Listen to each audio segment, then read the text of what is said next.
কে রে, মালটার তো সেই ছবি এঁকেছিস, মালটা নিশ্চয়ই তোকে শেখা দিয়ে বেঁকা বানিয়েছে। তো এত রাতে তার ছবির উপরে এত আঘাত করে নিজের শরীরটাকে ফাটিয়ে ফেলে রক্ত ঝরাচ্ছিস। তা শুনি মালটা এখন এপারে আছে নাকি পর ওপারে টপকে গেছে? বাবু মিয়ার মুখে এই কথা শুনে যেন পায়ের রক্ত এসে মাথায় চড়ে, আর মাথার তারগুলোকে যেন এদিক ওদিক ওলটপালট করে দেয়। বাবু মিয়া আর কোনো কিছু বলে বা করে ওঠার আগে ছেলেটি বাবু মিয়ার নাক বরাবর মারে এক ঘষি। লাল তাজা রক্ত গরম ধোয়া বের হচ্ছে, নাক দিয়ে গড়গড় করে লাল গাঢ়া রক্ত পড়তে থাকে। নাক চেপে ধরে ফ্লোরে বসে পড়ে বাবু মিয়া। ব্যথায় শরীরে লোমগুলো খাড়া হয়ে যায়, ব্যথায় যেন কুকড়ে যায় বাবু মিয়া। বাবু মিয়া নাক ধরে চিৎকার করতে থাকে। বাবু মিয়ার চিৎকারে 101 নম্বর কয়েদি থানার বাকি কয়েদিরা পিছিয়ে যায়। ছেলেটি রেগে মেগে একাকার।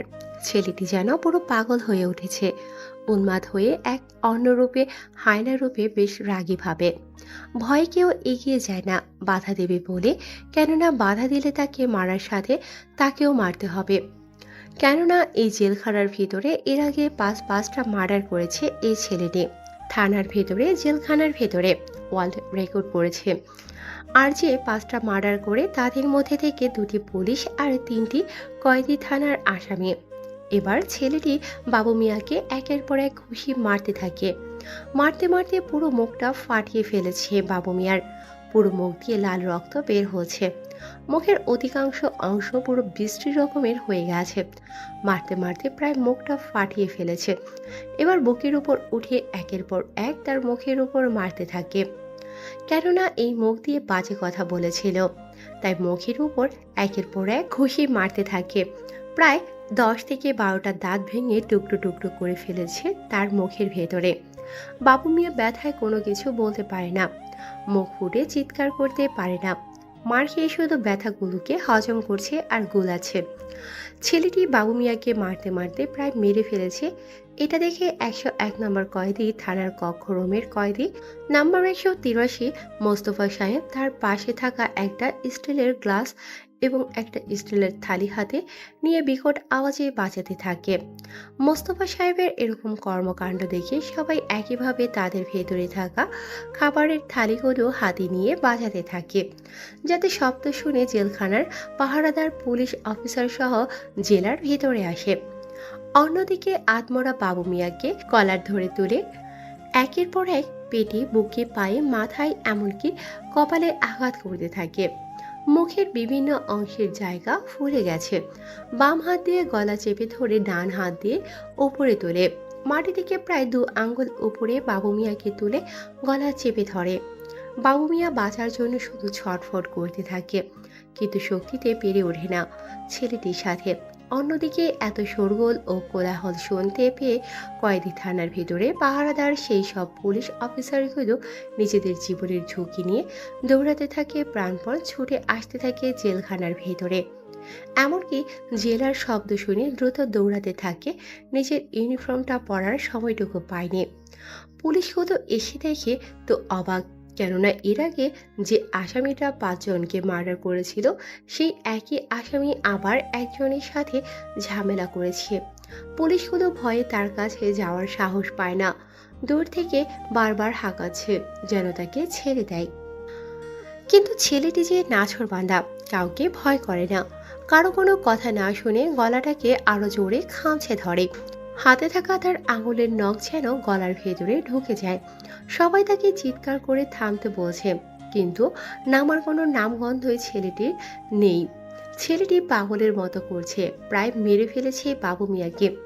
এটা দেখে জেলার সহ আর অন্যান্য পুলিশগুলো ভিতরে ঢোকে, তাদের ছাড়ানোর চেষ্টা করে, কিন্তু কোনোভাবেই ছাড়ছে না ছেলেটি। বাবু মিয়া ছটফট করতে থাকে, কোনো উপায় পাচ্ছে না দেখে বড় বড় বাঁশের লাঠিগুলো দিয়ে মারতে থাকে ছেলেটিকে, তবুও যেন ছাড়ছে না।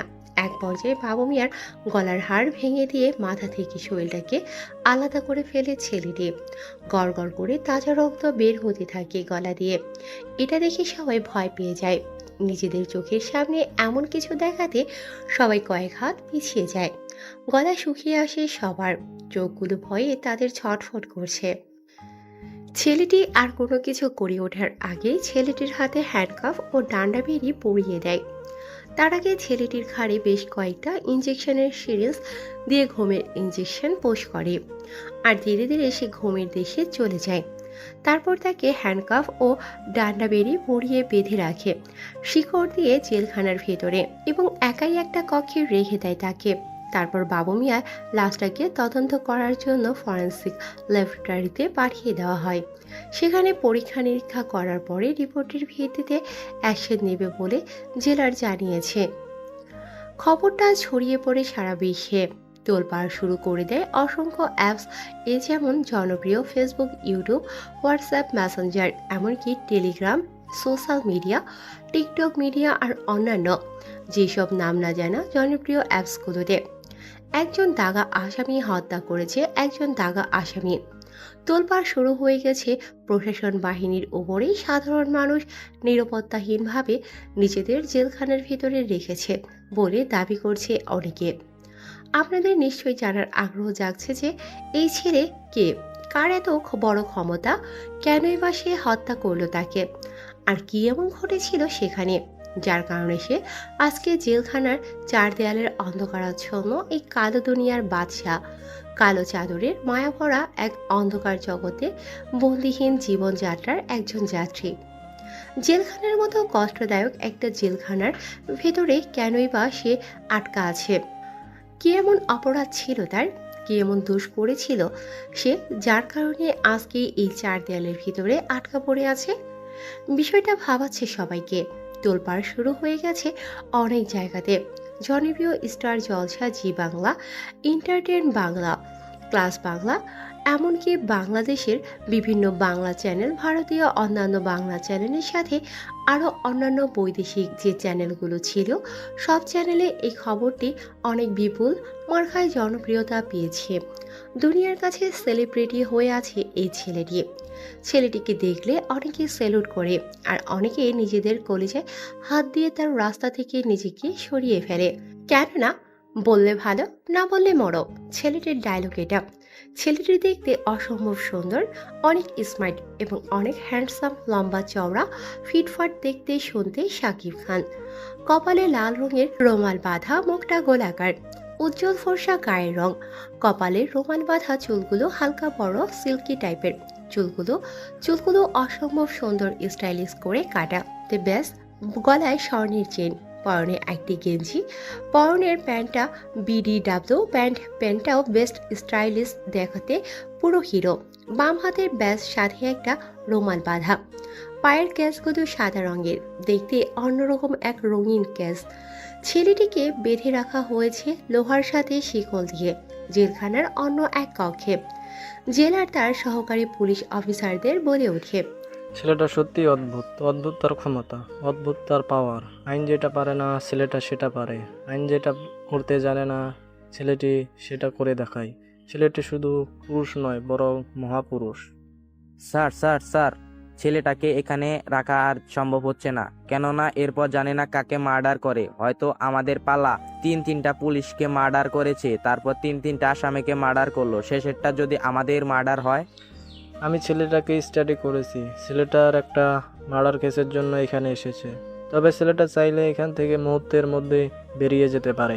ছেলেটাকে এই রাশিয়ার এমন কোনো জেলখানা নেই যে তাকে আটকে রাখতে পারে। স্যার আমি ঠিক বুঝতে পারলাম না, কারণ আমি এখানে নতুন জয়েন করেছি। ওই আসামিটার বিরুদ্ধে তেমন কোনো প্রমাণ বা তার সম্বন্ধে কোনো কিছুই জানি না। কেন আমাদের রাশিয়ার কোনো পুলিশ বা জেলখানা তাকে আটকে রাখতে পারবে না? কে সে, কি তার ক্ষমতা? তার ক্ষমতার সম্বন্ধে জানতে চেয়েও না, পুরো ছাই হয়ে যাবে। তাকে ধরতেও যেও না, জ্বলে যাবে।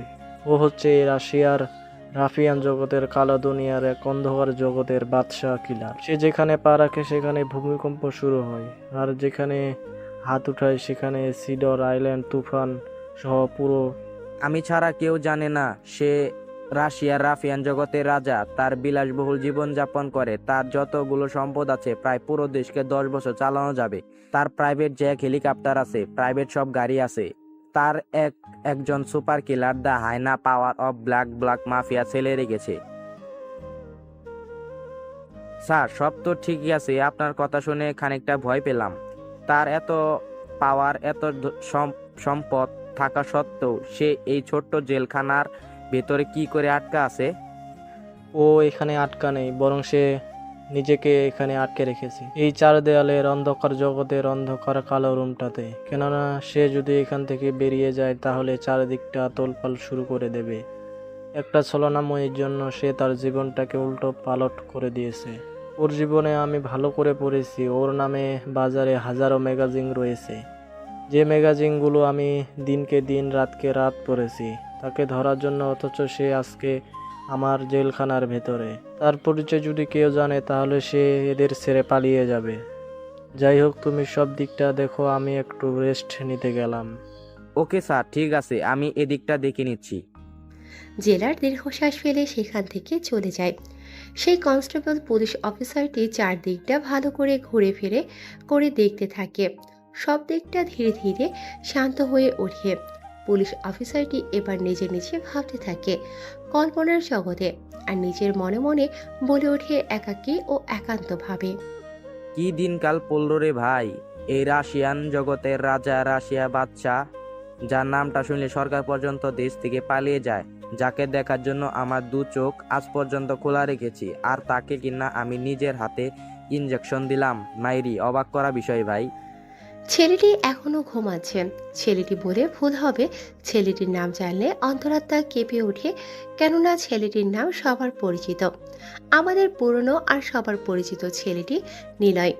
নিলয় হচ্ছে এই রাশিয়ান টপ মাস্তান, প্রকাশের অপ্রকাশের অলিতে গলিতে যেখানে সেখানে, ঘরবাড়িতে, রাস্তার ওপরে, আকাশের ওপরে, জমিনের নিচে, পৃথিবীর যেখানে সেখানে অপরাধীদের এক এক করে ধরে পরপারে পাঠিয়ে দেয় তাদের টিকিটটা ধরিয়ে। আচ্ছা, গল্প তো অনেক শুনলাম, গল্পের মাঝখানে বলি চ্যানেলটিকে ভাইয়া এবং আপুরা সাবস্ক্রাইব করে রাখুন। যারা আমাদের সাথে কথা বলতে চান ভিডিও ডেসক্রিপশন বক্সে দেওয়া নাম্বারে আমাদের সাথে যোগাযোগ করুন। আর হ্যাঁ, আপনারা আমাদের অনেক কল করেন, কিন্তু কেউ দয়া করে কল করবেন না, আমাদের সাথে মেসেজের মাধ্যমে কথা বলতে পারেন। আপনারা আমাদের সাথে কথা বলতে চান, আপনাদের সাথে কথা বলবো নাকি আপনাদের জন্য রাইটিং করব, কোনটা সেটা কমেন্ট বক্সে অবশ্যই জানাবেন। আমরা কমেন্টে অনেক সময় ব্যস্ত থাকার কারণে রিপ্লাই দিতে পারি না, তবে ইনশাল্লাহ রিপ্লাই আপনারা সবাই পাবেন। আচ্ছা চলুন তাহলে শুনিয়ে আনি আপনাদের সবাইকে নিয়ে কে এই নিলয়, যার কথায় পুরো 18টি দেশ পুরোটা বছর বসে চলতে পারে, যার ক্ষমতা, যার পাওয়ার এতটাই বেশি। কে এই অন্ধকার জগতের সাইবার ওয়ার্ল্ডের কালো দুনিয়ার রাফিয়ান জগতের রাশিয়ার টপ মাস্তান, কিভাবে সে ছোট থেকে আজকে এত বড় মাস্তান হয়েছে।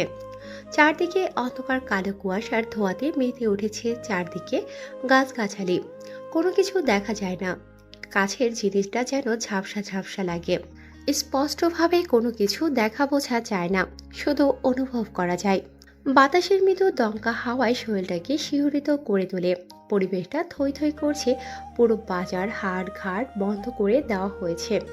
রাত 2:30 বাজে, বাজারের মধ্যে কুত্তা ছাড়া কোনো কিছু দেখা যায় না। চায়ের দোকানের বেঞ্চের ওপরে শুয়ে আছে একটি ছেলে। ছেলেটির পরনে তেমন কোনো কিছুই নেই, ছোট একটি সাদা রঙের গেঞ্জি আর ছোট্ট একটি প্যান্ট। ছেলেটার 10 কি 12 বছর হবে। ছোট্ট ছেলেটি নিজের জীবন পরিচালনা করার জন্য সেখানে শুয়ে আছে। চারদিকে অন্ধকার আচ্ছন্ন আলোতে পরিবেশটা বেশ মনোমুগ্ধকর হয়ে উঠেছে। নীরবতায় ছেয়ে গেছে পুরো বাজার হাটঘাট। ছেলেটি সবেমাত্র ঘুমের দেশে পাড়ি জমাবে, এমন সময় বাজারের মাঝখানে, চোর রাস্তার ঠিক মাঝখানে, চারদিক দিয়ে 4টা গাড়ি এসে ব্রেক কষে। হঠাৎ কোনো কিছুর শব্দে ছেলেটির ঘুম ভেঙে যায়। আগেই বলে দিই, ছেলেটি আর কেউ না, সেটা হচ্ছে সেই আগন্তুক ও ডেঞ্জারাস কিলার, সুপার হাইনা পাওয়ার ব্ল্যাক মাফিয়া। 4টা গাড়ি থেকে প্রায় 20 ঝটের মতো ছেলেপেলে নামে। তারপর একটি লাল রঙের গাড়ি এসে থামে। সেখানে গাড়ির ভেতর থেকে অপরিচিত এক অজানা আগন্তুক বের হয়।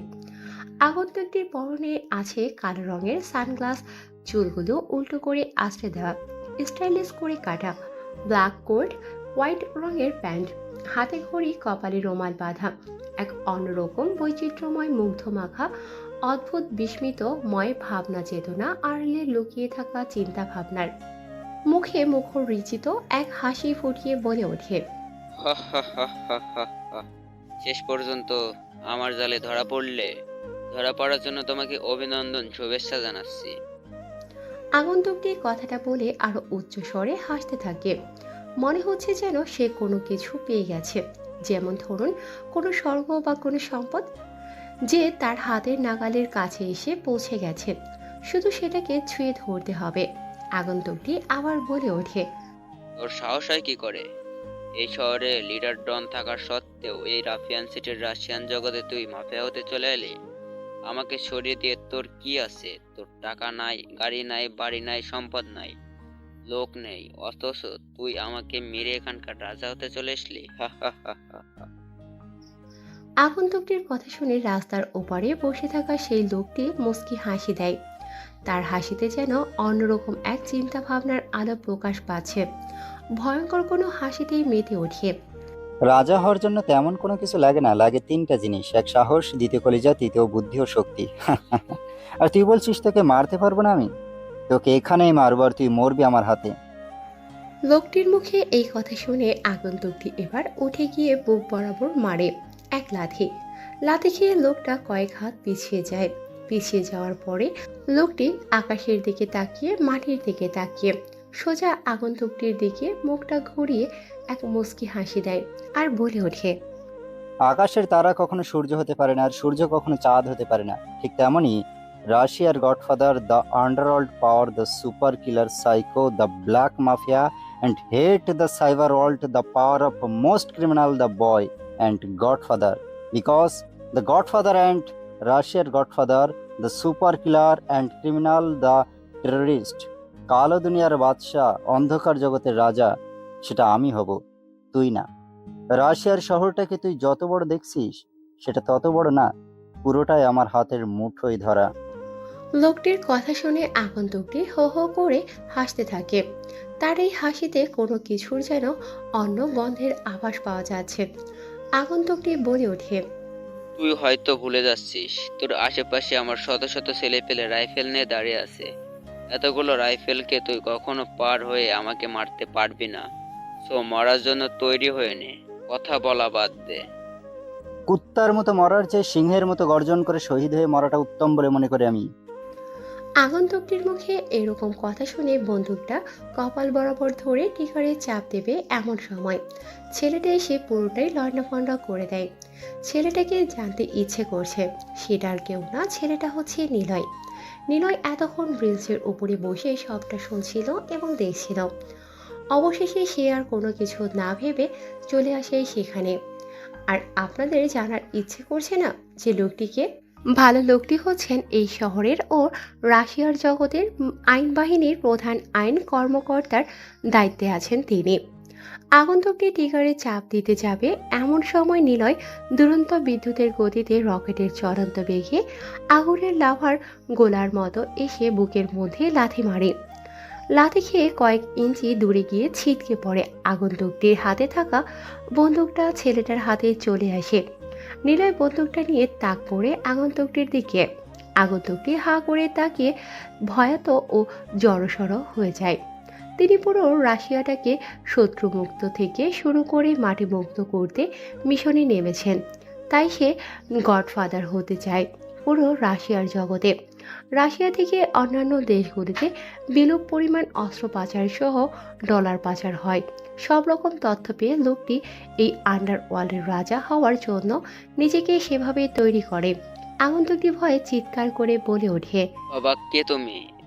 এটা আমাকে দিয়ে দাও, এটা তোমার হাতে মানায় না। তোমার কত টাকা লাগবে বলো, এখানে চকলেট আছে, খাবে? ছেলেটি কোনো কথা না বলে নিলয় চুপচাপ এক দৃষ্টিতে তাকিয়ে থাকে আগন্তুকটির দিকে। ভয়ে জড়সড় হয়ে আছে, কেননা বন্দুক সোজা তার নিশানার দিকে আছে। ট্রিগারে হালকা চাপলে মাথা থেকে বুলেটটা বেরিয়ে গিয়ে এফোর ওফোর হয়ে গিয়ে আরেকজনের লাগবে। ভয়ে আবার বলে ওঠে আগন্তুকটি, বাবা তোমার কত টাকা লাগবে বলো, তুমি শুধু বলো। তুমি গাড়ি নেবে নাকি বাড়ি নেবে, তুমি শুধু বলো। নিলয় নামের ছেলেটি কোনো কথা বলে না, মুচকি একটা হাসি দিয়ে মৃদু কণ্ঠে বলে ওঠে, টাকা, মেধা, শক্তি, সাহস, টাকা দিয়ে এগুলো আমার কাছ থেকে তুই বা তোরা কখনো কিনতে পারবি না। So good bye, happy journey. কথাটা বলে আগন্তুকটির পাশে দাঁড়িয়ে থাকা তার দলের ছেলেদের বুকের মাথার পায়ে কপালে পেটে যাকে যেখানে পেয়েছে দুহাত দিয়ে গুলি দিয়ে ঝাঁঝরা করে দিয়েছে তাদের শরীরের বিভিন্ন অংশের অংশ।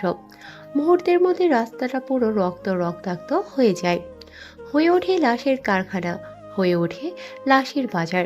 আগন্তুকটি ভয়ে কোনো কথা বলতে পারে না। আগন্তুকটি কোনো কিছু বলে ওঠার আগে বন্দুকের নল থেকে এসে কপালটাকে ঝাঁঝরা করে দেয়। আগন্তুকটি মুহূর্তের মধ্যে চেয়ারে হুমড়ি খেয়ে মাটিতে গিয়ে পড়ে। মুহূর্তের মধ্যে পুরো জায়গাটা থমকে যায়। লোকটি যেন আগন্তুকটি মেরে ফেলার পরে তার নিজের প্রাণ ফিরে পায়। মুখে বড় বড় ডায়লগ দিলেও যখন মৃত্যুর সামনে দাঁড়িয়ে থাকে ভয় তো করবে, তবুও যে মুখ দিয়ে বড় বড় ডায়লগ দিয়েছে এটাই লোকটির পক্ষে বিশাল ধরনের একটি ধামাকা বলে মনে করে সে নিজেকে। লোকটি এবার নীলয়ের দিকে তাকিয়ে অদ্ভুত চাহনিতে বলে ওঠে, আর কে তুমি?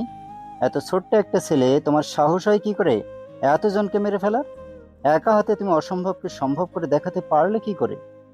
একটা কথা মনে রাখবেন স্যার, আমি ছোট হতে পারি, রাস্তায় মানুষ হয়েছি, তাই রাস্তায় কি করে চলতে হয় সেটা আমি বেশ ভালো করেই জানি। আমি সবার সাথে সমান, যেখানে যেমন আমি তার সাথে সেখানে তেমন। আই অ্যাম ইমপ্রেস, তোমার কথা আমাকে খুব ভালো লেগেছে। তুমি অসম্ভবকে সম্ভব করে দেখিয়েছো। তোমাকে দিয়েই আমি আমার অসম্পূর্ণ কাজগুলোকে সম্পূর্ণ করতে চাই। পৃথিবীতে মানুষকে দুইটা জিনিস ঘুমাতে দেয় না, সেটা হলো এক টাকা, দ্বিতীয় চিন্তা। টাকা পকেটে না থাকলে কেউ আপনাকে সম্মান বা চিনবে না। চিন্তা না করলে আপনি কখনো নিচের লেভেল থেকে ওপরের লেভেলে যেতে পারবেন না। তুমি এ বাজারে একাই থাকো। আজকে তোমার জন্য আমি আমার প্রাণটাকে বাঁচাতে পেরেছি। আল্লাহর অশেষ কৃপায় বেঁচে গেছি। তুমি কি আমার সাথে কাজ করবে? আমার মনে হয় তোমাকে দিয়ে সব কিছু হবে, কারণ তোমার সাহস আছে, তোমার বুদ্ধি আছে, আছে মেধা, আছে শক্তি। স্যার, আমি ছোট থেকে এরকম, জন্মের পর থেকে নিজেকে দেখেছি কুত্তার পাশে। আমি যেখানে থাকি সেখানে কুত্তা, আর কুত্তা যেখানে আমি সেখানে। রাস্তার পশুদের সাথে আমার অন্যরকম সম্পর্ক হয়ে গেছে। জানেন কি, পৃথিবীতে মানুষ আপনার সাথে বিশ্বাসঘাতকতা করতে পারে, কিন্তু রাস্তার জানোয়ার কখনো করবে না। কেননা আমি তাদের সাথে থেকেছি। আমি যখন রাতে ঘুমাই তখন তারা আমায় পাহারা দেয়। এসব নিজের চোখে দেখা, অথচ একজন মানুষ আরেকজন মানুষকে টাকার বিনিময়ে খুন করতে দুইবার ভাবে না। চলো থানায় যেতে যেতে তোমার বাকি সব কথা শুনবো। তারপর সেই লোকটি অর্থাৎ পুলিশ অফিসারটি নিলয়কে নিয়ে পুলিশের একটা গাড়িতে করে থানার উদ্দেশ্যে রওনা দেয়। যেতে যেতে তারা নিজেদের কথোপকথনে আলাপ আলোচনা করতে করতে থানার উদ্দেশ্যে যাচ্ছে। এমন সময় নিলয় আবার বলে ওঠে, জানেন কি একটা ইতিহাসের কথা? সামনে পিছনে ডানে বামে 10 জন করে মোট 80 জন ছিল আপনার, কিন্তু সেখানে আপনার 2টা বাঁচার অপশন ছিল, কিন্তু আপনি আপনার মেধা এবং শক্তিটাকে কাজে লাগাতে পারেননি। হ্যাঁ, 80 জন ছিল, কিন্তু তারপরে 2 জায়গা ফাঁকা ছিল আমার বেঁচে থাকার জন্য। সেটা কি করে সম্ভব? আবার হাতে না ছিল অস্ত্র এবং না ছিল আমার কোনো লোক। আমি একা, আর তারা 80 জন। তাদের হাতে বন্দুক, তাদের রাইফেল, চারপাশ দিয়ে লোক দিয়ে ঘিরে রেখেছে। আমি বাঁচতে চাইলেও বেঁচে থাকার মতো কোনো রাস্তা আমি দেখতে পাচ্ছিলাম না। ভুল বললেন স্যার, আকাশ এবং জমিন দুটোই আপনার জন্য উন্মুক্ত ছিল, চাইলে বেঁচে ফিরতে পারতেন। কথা বলতে বলতে দুজন মিলে চলে আসে থানার ভেতরে। গাড়ি থেকে নেমে থানার ভিতরে প্রবেশ করে। থানার ভেতরে প্রবেশ করে কনস্টেবলকে 2 কাপ চা আনতে বলে। এমন সময় সেখানে একজন কনস্টেবল আরেকজন আসামিকে নিয়ে আসে। আসামিটাকে চেয়ারে বসতে দেয়। সেখানে উপস্থিত নিলয় আসে। আসামিটা নিলয়ের দিকে তাকিয়ে বারবার কেমন যেন করছে। কনস্টেবলটি বলে ওঠে, স্যার, এই আসামিটা 3টা রেপ কেসের আসামি, প্রভাবশালী ও টাকা ধন সম্পদ এবং একটা গ্যাংয়ের লিডার। হওয়ার কারণে খুব সহজে থানা থেকে বরাবর ছাড়া পেয়ে যায়। কনস্টেবল পুলিশ অফিসারটির মুখে এরকম কথা শুনে সেদিকেই তাকায় নিলয়। নিলয় সেদিকে তাকিয়ে দেখে সেই আসামিটা অঙ্কি ভঙ্গিতে বারবার কি যেন বোঝাচ্ছে। কনস্টেবল পুলিশ অফিসারটি আবার বলে ওঠে, স্যার, শুধু রেপ কেস না, বরং আরো অন্যান্য কেস আছে। বরাবর মেয়েদের রেপ করে আবার জেলে ঢুকে আবার বেরিয়ে যায়। আমার তো মনে হয় তাকে এবারও আমরা আটকে রাখতে পারবো না, তাই ছেড়ে দিলে ভালো হবে। তুমি তোমার দায়িত্ব পালন করেছো, এখন এখান থেকে যেতে পারো। তাকে ছাড়বো নাকি তার ক্লাস নেব সেটা আমি দেখে নিচ্ছি। তোমাকে যখন প্রয়োজন পড়বে আমি ডেকে নেব। এখন তুমি আসতে পারো। কনস্টেবল পুলিশ অফিসারটি ওসি সাহেবের কথা মতো সেখান থেকে চলে যায়। লোকটি কেমন যেন হাতের ইশারায় কোনো কিছু বোঝাচ্ছে। নিলয় এটা দেখে আর সহ্য করতে না পেরে টেবিলের উপরে থাকা ওসি সাহেবের বন্দুকটা হাতে নিয়ে পরপর তিনটা বুলেট মাথার ভেতরে ঢুকিয়ে দেয় আর মুচকি হাসে নিলয়। হা হা হা হা। জানেন কি স্যার, বারবার জেলে ঢোকার থেকে একবারে এক অপরাধের জন্য মেরে ফেলা উচিত। সরকারের টাকা অপচয় নষ্ট না করে বরং সেই টাকাটা দেশের কোনো উন্নয়নের কাজে লাগালে দেশ আরও উন্নত হবে। ওকে, আপনি জেলের ভেতরে ঢুকাবেন, খাইয়ে দাইয়ে ওখানে আপনারা জামাই আদর করবেন। কিছুদিন পর সে জেল থেকে ছাড়া পেয়ে আবার একই কাজ করবে। তার থেকে 3 অপরাধ করেছে, 3 অপরাধের সাজা একসাথে দিয়ে দিলাম, যেটা হলো মৃত্যু। নীলের কথা শুনে ওসি পুরো অবাক হয়ে হাবলার মতো তাকিয়ে আছেন হাঁ করে নিলয়ের দিকে। নিলয়কে দেখে অবাকের পর অবাক হচ্ছে ওসি সাহেব। ছোট্ট একটি ছেলে, এত সাহস পাচ্ছে কোথা থেকে? বড় বড় মাফিয়াদের সাথে একাই লড়ে চলেছে। এ পর্যন্ত দুইবার মার্ডার করলো অনেকজনকে। নিজের চোখে এসব দেখে বেশ অবাকের পর অবাক হচ্ছে ওসি সাহেব। ওসি সাহেব বলে ওঠে এবার, আরে তুমি এত সাহস পাও কোথা থেকে? জলজান্ত একজন মানুষকে মেরে ফেললে। এটা আমি এখন কি করে সামলাবো? এটা আইন দেখে নিত। স্যার, এই আইন বলে আমার কানটা পচাবেন না। আইন কিছুই করতে পারিনি ছোটবেলায়। আমি আমার নিজের মাকে খুন হতে দেখেছি, তখন থেকে আমি এই পেশাটাকে নেশা হিসেবে নিয়েছি। হৃদয়ের কথা শুনে ওসি আবার অবাক হয়। ওসি ভাবতে থাকেন কি করে কি করবে, কথা থেকে শুরু করবেন তার প্রথম মিশন, তাও আবার নিলয়কে দিয়ে।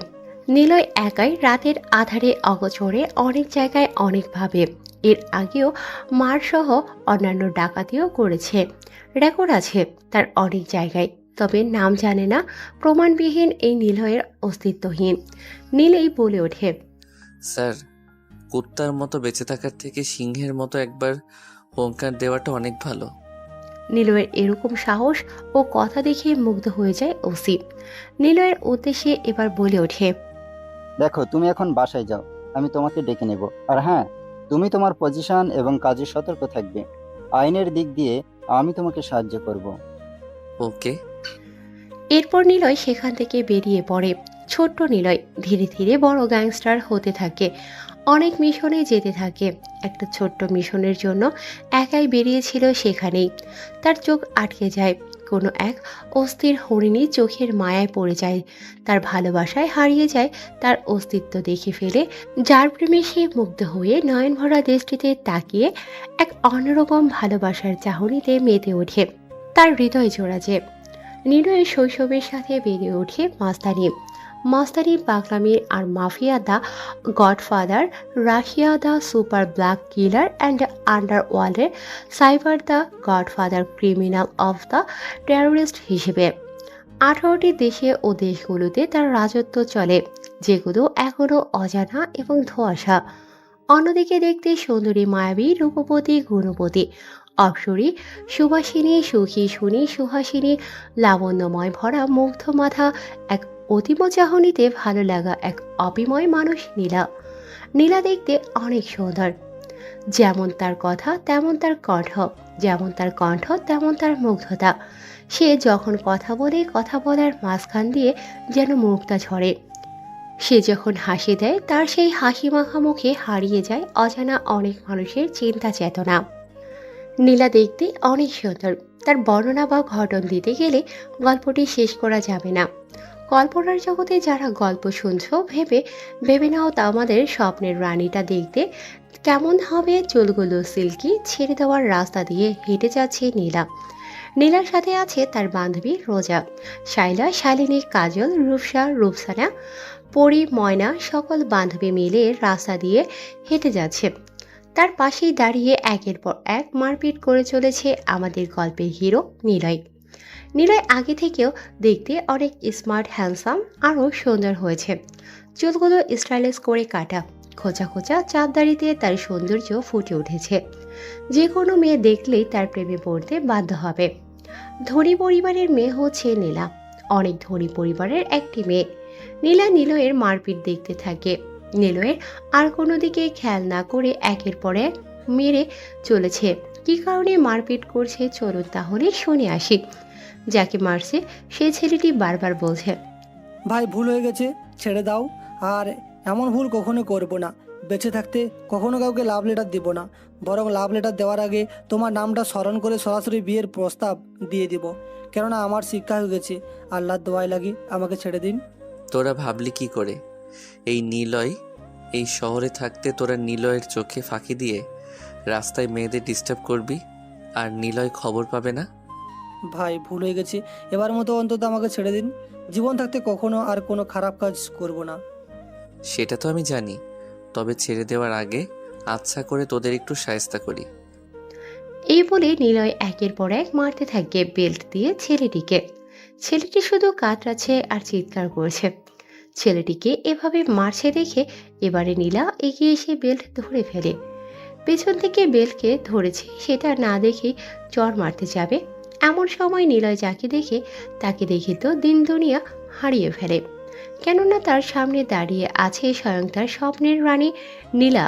নিলয় বলে ওঠে, নীলা, আমি তোমায় কতদিন ধরে দেখিনি, তোমায় দেখার জন্য ব্যাকুল হয়ে আছি। আমি তোমার পথ চেয়ে দু চোখ নিয়ে তাকিয়ে আছি তোমার ভার্সিটির দিকে। এই তোমার আসার সময় হলো আমার কাছে। কথাগুলো বলে আশা নিয়ে নিলয় তাকিয়ে আছে নীলার দিকে। নীলা এমন শায়রি মাখা মিষ্টি কণ্ঠে নিলয়ের মুখে এরকম কথা ও ডায়লগ শুনে মনও মুগ্ধকর হয়ে যায়। এবার ঝাড়ি দিয়ে নীলা বলে ওঠে, তোকে আর কতদিন বলবো যে তুই আমার পেছনে পেছনে ঘুরবি না? তোকে আমার ভালো লাগে না। আর আমার বাবা জানলে তোকে মেরে ফেলবে। তুই একটা মাস্তান, তুই একটা সন্ত্রাসী, তুই একটা গডফাদার। তোর ভয়ে সব বাঘে মহিষে এক ঘাটে পানি খায়। কথাটা শুনে হো হো করে হাসতে থাকে নিলয়। নিলয় নীলার দিকে তাকিয়ে একের পর এক বেল্টের আঘাত দিতে থাকে ছেলেগুলোর পিঠে। এবার নীলা থামিয়ে দিয়ে বলে ওঠে, বেঁচে থাকার জন্য ভালো মানুষ হতে হয়, আর সমাজে মাথা উঁচু করে দাঁড়াতে সম্মানের প্রয়োজন হয়। আমাকে পেতে হলে ভালো মানুষ হতে হবে, ভালো কাজ করতে হবে, তবেই আমাকে পাওয়া সম্ভব। এইসব রাস্তায় মারপিট করে আমাকে ইমপ্রেস করা যাবে না। আর হ্যাঁ, আমি যেন কোনো সময় আমার ভার্সিটির সামনে মারপিট করতে না দেখি। কথাটা বলে নীলা সেখান থেকে বেরিয়ে পড়ে। নিলয় হাঁ করে তাকিয়ে আছে। দুটোকে অনেক শাসিয়ে ছেড়ে দেয়। নিলয়ের ডান হাত আবির বলে ওঠে, নিলয় ভাই, আমাদের এখান থেকে বেরিয়ে যাওয়া উচিত। অনেক তো হলো, এখন আমাদের ঘরে যাওয়া উচিত। ভাবি তো চলে গেছে। হ্যাঁ, অনেক হয়েছে আবির। আচ্ছা শোন, আমাদের কথায় কথায় আজকের অপারেশন আছে, তার সবগুলোকে একটা করে আমার দলে ছেলেদেরকে পাঠিয়ে দিবি। আমি কোনো অপারেশনে যেতে চাই না। আজকে আমি আমার প্রিয় মানুষটার কাছে রাতে একান্তভাবে দেখা করতে চাই। ওকে ঠিক আছে ভাই, আমি দেখছি আমাদের লিস্টে আছে কোথায় কোথায় অপারেশন আছে, এবং আমি দলপতি আমাদের ছেলেগুলোকে ভাগ করে দিচ্ছি। ওকে ঠিক আছে। তারপর নিলয় বাইকের পেছনে বসে পড়ে আবির বাইক স্টার্ট দিয়ে রওনা দেয় নিজেদের গন্তব্যের উদ্দেশ্যে। হাতে সিগারেট, কপালে রুমাল বাঁধা, চোখে সানগ্লাস। বাইকের পেছনে বসে সিগারেট টানতে টানতে মনে সুখে গান গাইতে গাইতে নিজেদের গন্তব্যের উদ্দেশ্যে রওনা দিয়েছে নিলয়রা। এমন সময় সেই পুলিশ অফিসারটি ফোন করে বলে ওঠে, হ্যালো নিলয়, তুমি কোথায় আছো? আমার সাথে দ্রুত দেখা করো, নতুন কোনো অপারেশনে তোমাকে যেতে হবে। দেশে প্রায় $48 বিলিয়ন পাচার হতে চলেছে। সংগঠনটা আটকাতে তোমাকে সেখানে যেতে হবে। কথাটা শুনে হাত থেকে সিগারেটটা ফেলে দেয়, গাড়িটাকে দাঁড় করায় রাস্তার পাশে। তারপর নিলয় কপালটাকে চুলকিয়ে চিন্তিত ভাব নিয়ে শান্ত কণ্ঠে পূর্ণরূপে বলে ওঠে, জি স্যার, আপনি ইমেইল অ্যাড্রেস, ঠিকানা সব কিছু আমাকে বিস্তারিত পাঠান, কাজ হয়ে যাবে। কয়টায়, কখন, কোন সময় ডেড বডি ফেলতে হবে লিস্টটা পাঠিয়ে দেবেন। এক এক করে শরীর থেকে মাথা পর্যন্ত সব কিছু টুকরো টুকরো পাঠিয়ে দেব থানার উদ্দেশ্যে পার্সেল করে। দেখো নিলয়, সব জায়গায় সব সময় শুধু মার্ডার করলেই চলবে না, বরং তাদের পেট থেকে আমাদের সত্যি কথাগুলো বের করে আমাদের অপারেশনটাকে সাকসেস করতে হবে। আর হ্যাঁ, তোমার সাথে কাঁধে কাঁধ মিলিয়ে কাজ করবে আমাদের একজন সরকারি পুলিশ অফিসার। পুলিশ অফিসার বললে ভুল হবে, সেটা পুলিশ অফিসার মেয়ে হলেও তোমার সাথে কাজ করবে। তোমার সকল কাজের সাক্ষী থাকবে সে। তুমি কিভাবে তাকে কখন কোথায় কি করো না করো সেটার আইনিভাবে একজনকে আমি রেখেছি। কি স্যার, আপনি একজন মেয়েকে আমার পেছনে লেলিয়ে দিলেন? এমনিতেই মেয়েগুলো ভীতু হয়ে থাকে, আর মেয়েগুলোকে আমার পিছনে লেলিয়ে দিলেন। আমি মার্ডার করব নাকি তাদেরকে সামলাবো? কথাটা বলে পুরনো স্মৃতিতে ডুব দেয় পুলিশ অফিসার ওসি সাহেব। নিলয় কি ধরনের ডেঞ্জারাস মানুষ সেটা অতিশয় ভালো করেই জানেন। ওসি সাহেব চিন্তা চেতনা করে হালকা মৃদু হেসে বলে ওঠে নিলয়ের উদ্দেশ্যে, দেখো, মেয়েটি তোমার খুব পরিচিত। সে একজন পুলিশ অফিসার। সে গোয়েন্দা বিভাগের ছদ্মবেশে কাজ করছেন এবং তুমি তাকে খুব ভালো করে চেনো। সো মেয়েটি নিজে থেকে তোমার দায়িত্ব নিয়েছে, কারণ তুমি যেসব কাজ করো তাতে তোমার সিকিউরিটি আমি ঠিক করলাম। কারণ তুমি যখন কোনো অপারেশনে যাও তখন তোমার প্রোডাকশনের দিকে কোনো খেয়ালই নেই। তাই আমি অনেক ভেবেচিন্তে এই মেয়েটাকে তোমার জন্য সিলেক্ট করেছি, তোমার প্রোডাকশনের জন্য। সো কথা না বাড়িয়ে আমি যেটা বলছি সেটাই ফোকাস করো। ওসি সাহেবের কথা মতো সবটা সামলাবে বলে দায়িত্ববোধ নিয়ে নেয় নিলয়। নিলয় সময় মতো মেয়েটিকে পাঠিয়ে দিতে বলে, সেখান থেকে বেরিয়ে পড়ে। অন্যদিকে নীলাভ বলে ওঠে, তুমি রাশিয়ার জগতে রাফিয়ান সিটি রাজা হয়েছো ঠিক, তারপর আমাকে ভালোবাসো। আমিও তোমাকে খুব পছন্দ করি, তাই তো তোমার সিকিউরিটি হিসেবে আমি তোমার সঙ্গে সাথী। রাত 3টা বাজে। অপারেশনে যাওয়ার জন্য সবাই রেডি হয়েছে।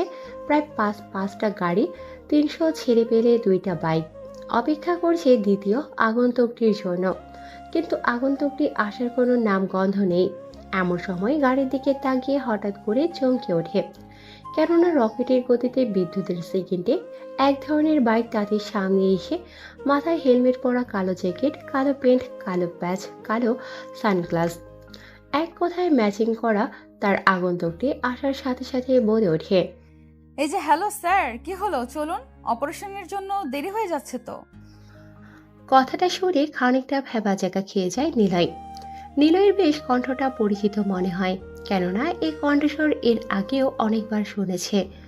হাতে সময় না থাকায় কোনো কথা ছাড়াই আগন্তুকটির বাইকের পেছনে বসে পড়ে এবং রওনা দেয় তাদের নিজেদের গন্তব্যের উদ্দেশ্যে। নিলয় বলে ওঠে, কি দিনকাল পড়লো নিজেই ভাবতে পারছি না। অপারেশনে যাচ্ছি কিনা একটা মেয়ে। মেয়ে হয়েছে তো কি হয়েছে, মার্ডার আমিও করতে পারি, সাথে মারামারি। তাই নো চাপ, নো টেনশন, আর ফোকাস। কথাটা বলছে আর ফুল স্পিডে বাইক চালাচ্ছে।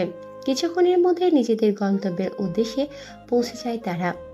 গাড়ির ভেতর থেকে তাদের ছেলে পেলে গুলো বের হয়ে নিজেদের পজিশন মতো জায়গা দখল করে নেয়। বাইকের ওপর থেকে দুজনে নেমে গুটি গুটি পায়ে এগিয়ে যেতে থাকে মাফিয়াদের সামনে।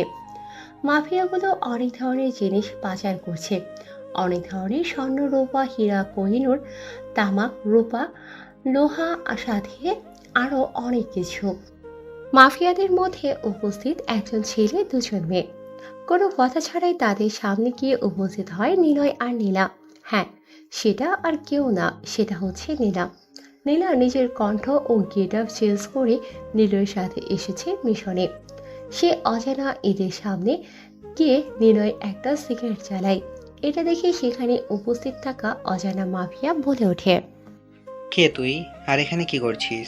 এখন রাত বাজে 3টা, মরার পাখনা গজিয়েছে নাকি তোর? নিলয় কোনো কিছু করার আগে মুচকি একটা হাসি দেয়, আর নিলয় কোনো কিছু বুঝে ওঠার আগেই পরপর বেশ কয়েকটা থাপ্পড় লাগিয়ে দেয় সেই অজানা মাফিয়াটার গালে। মাফিয়াটা চড় খেয়ে এবার গালি দিয়ে বলে ওঠে, তোর সাহস হয় কি করে আমাকে থাপ্পড় দেওয়ার? তুই জানিস তোর সাথে এখন এখানে কি হতে পারে? তোকে রেপ করে এখানে ফেলে রেখে যেতে পারি। তোর সাহস হয় কি করে আমার গায়ে হাত দেওয়ার? চুপ শালা, যত বড় মুখ নয় তত বড় কথা। আমাকে ধরবি তুই? এমন জায়গায় মারবো, না পারবি দেখতে, না পারবি কাউকে দেখাতে। কথাটা শুনে নিলয় এবার অবাক হয়ে রেগে গিয়ে নীলার মুখের উপর হাত দিতে চাইবে। এমন সময় নিলয় তার হাতটা ধরে ফেলে, উল্টো করে পেঁচিয়ে ধরে। পেছন থেকে ছোট্ট চাইনিজ রূপার তৈরির চাকুটা বের করে কেস করে শরীর থেকে হাতটা আলাদা করে ফেলে। মুহূর্তের মধ্যে হাতটা রাস্তার উপরে পড়ে এদিক ওদিক লাফাতে থাকে। এটা দেখে খানিকটা ভয় পেয়ে যায় নীলা। নিলয় কোনো কথা বলে না, কাউকে কোনো কিছু বলার সুযোগ না দিয়ে একের পর এক কলা গাছের মতো কেটে ফেলতে শুরু করে মাফিয়াদের শত্রুদের। এক এক করে সবাইকে মেরে ফেলে মাফিয়াটা, আর মেয়েটা এখনো সেখানে বেঁচে থাকে। কোনো কথা ছাড়াই তাদেরকে নিয়ে গাড়িতে বসে আর রওনা দেয় নিজের গন্তব্যের উদ্দেশ্যে। কিছুক্ষণের মধ্যে সেখানে এসে পৌঁছে যায় তারা। চারদিকে অন্ধকার আচ্ছন্ন একটি রুম, বেঁধে রাখা হয়েছে চেয়ারের সাথে দুজনকে। মাথার উপরে হলদে রঙের জিরো পাওয়ারের একটি বাতি জ্বলছে। মিটমিট করে চোখ খুলছে সে দুজন ব্যক্তি। তাদের সামনে বসে আছে নিলয়, সাথে সেই আগন্তুকটির পরে আছে মুখে মাস্ক লাগানো, চুলগুলো পেছন দিয়ে স্টাইলিশ করে আটকে রাখা। নিলয় সেদিকে কোনো খেয়াল নেই। লোক দুটি কোনো কথা ছাড়াই সিগারেটের আগুন দিয়ে তাদের হাতের উপর চেপে ধরে চিৎকার করতে থাকে ছেলে ও মেয়েটি। নিলয় বলে ওঠে, নিলয়, এই শহরে থাকা সত্ত্বেও তোরা এই শহরে এসেছিস রাজত্ব করতে। দেখ নিলয়, তোর সাথে আমাদের কোনো শত্রুতা নেই, তবে তুই যদি শত্রুতা করিস তাহলে তোর সাথে শত্রুতা করতে আমরাও ভয় পাবো না। তাই নাকি? তোরা তাহলে আমাকে মারবি? আমার এলাকা, আমার শহর, আমার রাজ্যে, আমার রাজত্বে ঢুকে আমাকে হুমকি দিচ্ছে।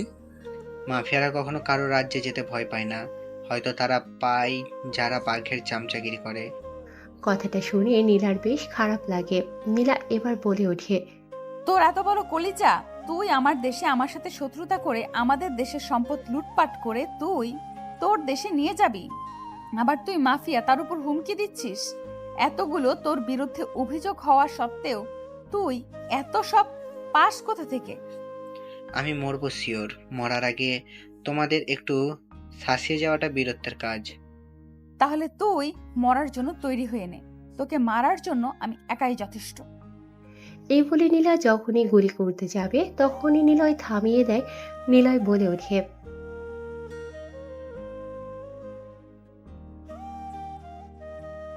এই বলে নীলা মেয়েটাকে নিয়ে অন্য রুমে চলে যায়। আর নিলয় সেখানে তার বক্স থেকে অনেক রকম জিনিসপত্র বের করে, প্লাস বের করে তারপর কারেন্টের ভেতর ইলেকট্রিক তার ঢুকিয়ে দিয়ে ইলেকট্রিক্যাল সুইচ দেওয়ার সাথে সাথে ব্রেডে এক অন্যরকম ইলেকট্রিক শক খায় লোকটি। সাথে সাথে যেন রক্ত চলাচল আরো দ্রুত বেড়ে যায়। প্রচুর পরিমাণে শরীরে কাঁপুনি শুরু হয়। চিৎকার করতে গিয়েও চিৎকার করতে পারে না সেই মাফিয়াটি, কান্না করে ফেলেছে। চোখ দিয়ে অঝোর ধারায় পানি পড়ছে। এরপর একটা ব্লেড দিয়ে চোখের ওপর পাতাগুলো কেটে ফেলে। তারপর কেটে ফেলে হাত দুই নখ চোখগুলোকে উপরে ফেলে চোখের জায়গায় লোহার হাতুড়ি দিয়ে আঘাত করতে থাকে। ছেলেটি শুধু চিৎকার করছে, চিৎকার করছে আর চিৎকার করছে। তারপর সামনে দুই পায়ের মাঝখানে দিয়ে কেটে ফেলে, পায়ের তালু পর্যন্ত চামড়া কেটে ফেলে। তারপর সেই চামড়াগুলোর ভেতরে অতিরিক্ত মাত্রায় লবণ, চুন এবং লাল মরিচের গুঁড়ো ঢেলে দেয়। তারপর সেখানে কেরোসিন তেল এবং পেট্রোল মিশ্রিত এক রাসায়নিক পদার্থ মিশিয়ে দেয়। তারপর তার ভেতরে তামাক সহ আরও ইলেকট্রিক্যাল কিছু সরঞ্জাম ঢুকিয়ে দেয়। এই সব কিছু আবার বাইরের জানালার ফাঁক দিয়ে দেখছিল নীলা। নীলা ভয়ে চুপে যায়। এতটাই ভয়ঙ্কর এই নীলা ভাবতে পারেনি। নিলয়ের আজকে মাস্তানিটা দেখছে নিজের চোখের সামনে নীলা। এরপর নিলয় বুকের বাঁ পাশে সেই ধারালো ছুরিটা দিয়ে কেটে গর্ত তৈরি করে। তার ভেতরে হাত ঢুকিয়ে কলিজাটাকে বের করে কলিজার ভেতর বেশ কয়েকটা লিলিপুটিয়ে সাইজের ছোট্ট মাইক্রোবোম ফিট করে দেয়। ওপর থেকে আবার সেট করে দিয়ে সেলাই করে দেয় তার বুকটাকে। মাফিয়া বলে ওঠে, দেখ নিলয়, তুই কাজটা ভালো করলি না, তোর জন্য সামনে অনেক বড় বিপদ অপেক্ষা করছে। আন্ডারওয়ার্ল্ডের টপ মাফিয়া হয়েছিস তুই, কিন্তু বাঁচতে পারবি না। তোরও এমন কোনো দুর্বলতা আছে যেটা তুই আজও খুঁজে পাসনি। তোর দুর্বলতায় আঘাত করবে আমার আন্ডারওয়ার্ল্ডের ছেলে পেলে। কথাটা যেন ভালো লাগেনি নিলয়ের। নিলয়ের হাতে থাকা বড় রকমের একটা পিতলের তৈরি রামদা ছিল। রামদাটা উঠিয়ে মাথার মাঝ বরাবর কোপ মারে, সাথে সাথে মাঝখান দিয়ে মাথাটা দুভাগ হয়ে গলা থেকে ঝুলে পড়ে। তারপর গলার মাঝ বরাবর মারে আরেক কফ। মুহূর্তের মধ্যে মাথাটা দুখণ্ড হয়ে গেছে। মাথা ছাড়া এক শরীর ছটফটাতে থাকে। সাদা ফ্লোরের ওপর দাদা লাল রং বয়ে যাচ্ছে। তারপর নীলা সেখান থেকে চলে যায় সেই মেয়েটির কাছে। সেখানে গিয়ে নীলা বলে ওঠে, কিরে, তোরা আমাদের দেশে এসে এসব সন্ত্রাসী কাজ কেন করছিস? তুই একটা মেয়ে হয়ে মেয়ে পাচার করছিস, ড্রাগস নিচ্ছিস, আবার ইনজেকশন নিচ্ছিস, সাথে তুই ব্যবসাও করছিস। এসব করার কারণটা কি? দেখতে শুনতে তো তুই ভালোই সুন্দরী আছিস, তাহলে এসব করছিস কেন?